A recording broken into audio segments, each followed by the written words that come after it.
Hola compañeros, teniendo la continuidad con el video anterior de nuestra pregunta de el por qué las aves sostienen su vuelo, vamos a tener un pequeño cambio de nuestra pregunta, ya que este ha sido de un margen más grande, entonces lo hemos disminuido o generalizado a cómo logran las aves sostener su vuelo.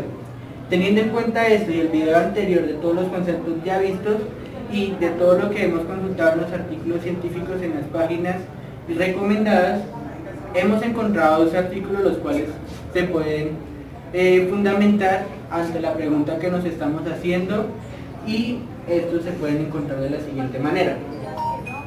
Bueno, entonces como primer artículo, de acuerdo a lo que mi compañero ha mencionado, encontramos este que se llama una revisión de la aerodinámica del no aleteo de las aves.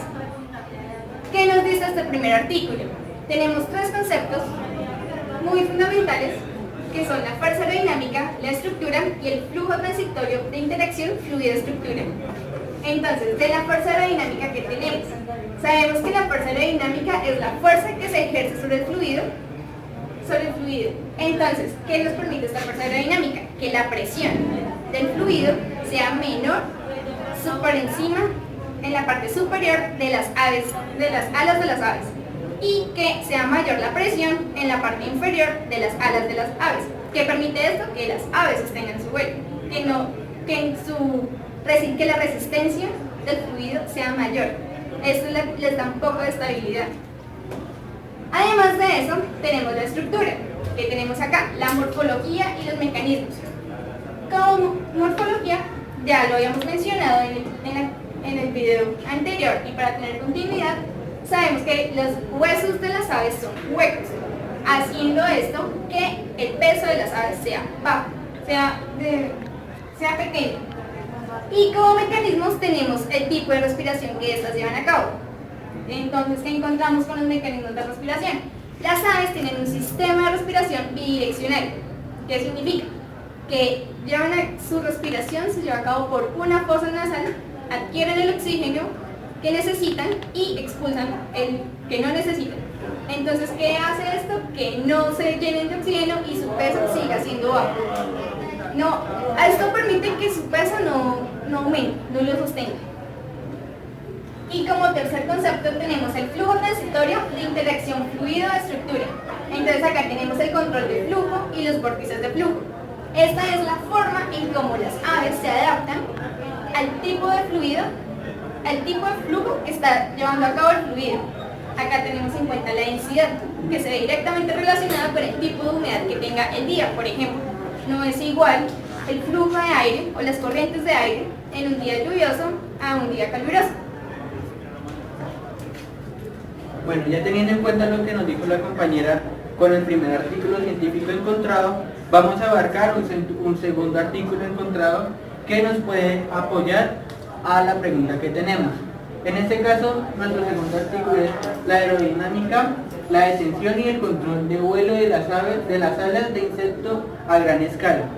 Aquí tenemos una pequeña controversia con respecto a nuestra pregunta, pero que tiene mucha relación con respecto al tipo de modelo. ¿Por qué? Vamos a tener en cuenta, en primera característica, un balance. Este balance que nos va a generar, o en que nos podemos basar, en la solapa, inmersión y en barrido. La solapa podemos hacer referencia a cómo está estructurada el ala, la inmersión en cómo el ala o el ave se desenvuelve o se transporta en un fluido que en este caso sería el aire, y el barrido en el momento en el que ella se relaja y tan solo está haciendo un proceso de tensión, el momento de planear el ave. Vamos a encontrar el modelo, nuestro modelo en este caso, o el modelo que nos vamos a referir, es el número de Reynolds. Como les estaba comentando, vamos a tomar como modelo para esta pregunta el número de Reynolds. ¿Por qué el número de Reynolds? Porque el número de Reynolds es utilizado normalmente en la mecánica de fluidos, porque ayuda a determinar el movimiento de un fluido. Pero en la parte biológica, en este caso sería el comportamiento de las aves, ya sea de los insectos, microorganismos o cualquier otro tipo de especie, nos puede servir. ¿Por qué? Porque nos ayuda a determinar la relación que hay entre la masa y la velocidad de un fluido, y esto nos puede servir mucho para sustentar nuestra pregunta o buscar la posible respuesta a nuestra pregunta.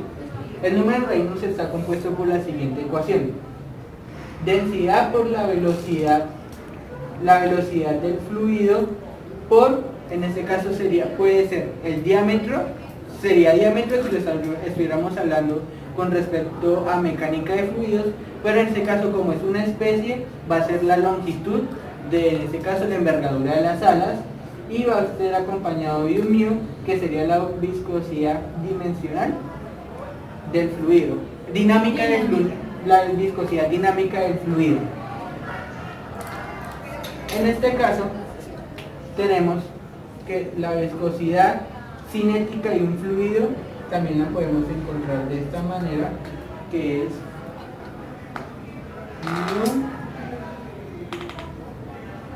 mu sobre la densidad. Reemplazando esta ecuación en la primera, podemos dar como equivalencia a la segunda ecuación.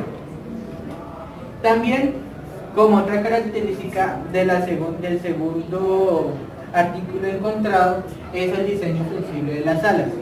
Esto tiene mucha relevancia y mucha importancia con respecto a nuestra pregunta, porque es la parte fundamental de cómo las aves logran hacer su vuelo, y está basado o fundamentado principalmente en los parámetros de morfología.